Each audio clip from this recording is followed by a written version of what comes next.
La falacia de la composición. Así como puede ser implícita la suposición de un proceso de juegos de suma cero, y no explícita, también lo es la suposición de que lo que es cierto para una parte es cierto para un todo, es decir, la falacia de la composición.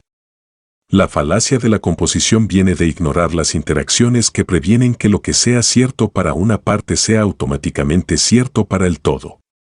Debido a que en una economía nacional existen muchas interacciones complejas entre millones de individuos, empresas y otras organizaciones, lo que es cierto para algunos de ellos no necesariamente lo será para la economía en general.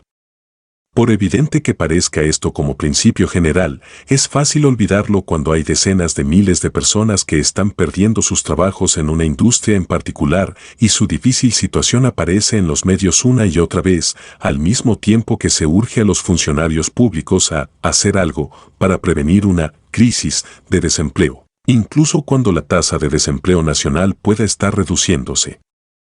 Y eso mismo sucede cuando una serie de negocios que quiebran en una industria en particular hace temer a muchos que la economía en general se encuentra en caída. No solo el destino de distintas partes específicas de la economía puede ser diferente al de la economía en su conjunto, sino que, hasta cierto punto, es inevitable que algunas partes de la economía sufran debido al progreso del conjunto. ¿Cómo podrían las nuevas industrias y las nuevas tecnologías obtener los recursos que necesitan si no es tomando el capital, la mano de obra y otros factores de producción de otras partes de la economía? Los automóviles, camiones y tractores desplazaron a los caballos de su histórico e importante papel en el transporte y la agricultura en el siglo XX en Estados Unidos, y de esta manera liberaron todos los recursos necesarios para alimentar y mantener un gran número de caballos. Los trabajadores también fueron desplazados del sector agrícola a medida que los métodos de cultivo se volvieron más eficientes. Uno de los factores claves en el crecimiento de la producción industrial durante el siglo XX fue el crecimiento constante de la disponibilidad de trabajadores que fueron desplazados desde la agricultura.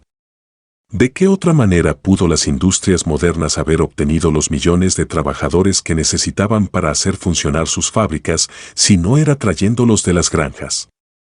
Aquellos que lamentan la desaparición de la granja familiar a menudo no ven ninguna conexión entre ella y la mayor producción de bienes y servicios por parte de la industria y el comercio que crearon un mejor nivel de vida para millones de personas.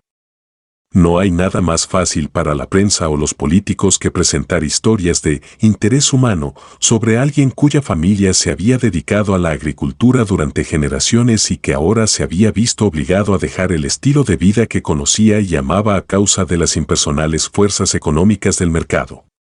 Lo que olvidan es que estas fuerzas impersonales representan beneficios para los consumidores, quienes son tan personas como los productores que han sido seleccionados de forma intencionada para ser el centro de atención.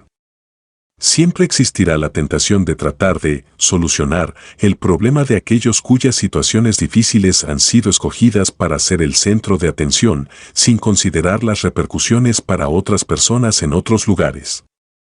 El constante cambio de recursos de un usuario a otro, que ha contribuido a la prosperidad de Estados Unidos, fue obstruido durante décadas en la India, lo que llevó a políticas que hacían prácticamente imposible despedir a un trabajador o cerrar ciertas empresas.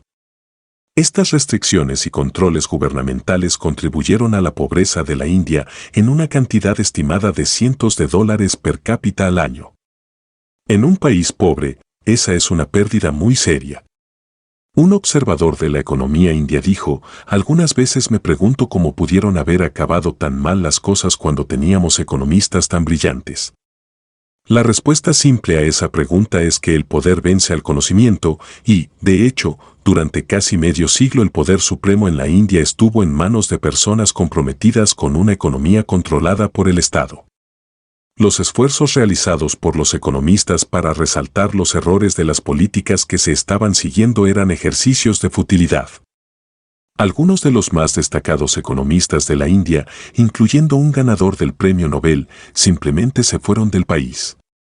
Durante periodos en los que muchas personas están experimentando desastres económicos, siempre es popular revisar las leyes de quiebra para rescatar a los deudores de sus acreedores. dándoles más tiempo para que paguen sus deudas o haciendo más difícil para los acreedores que ejecuten las órdenes de desahucio de las propiedades hipotecadas o inicien acciones legales para embargar otros activos, como salarios o cuentas bancarias.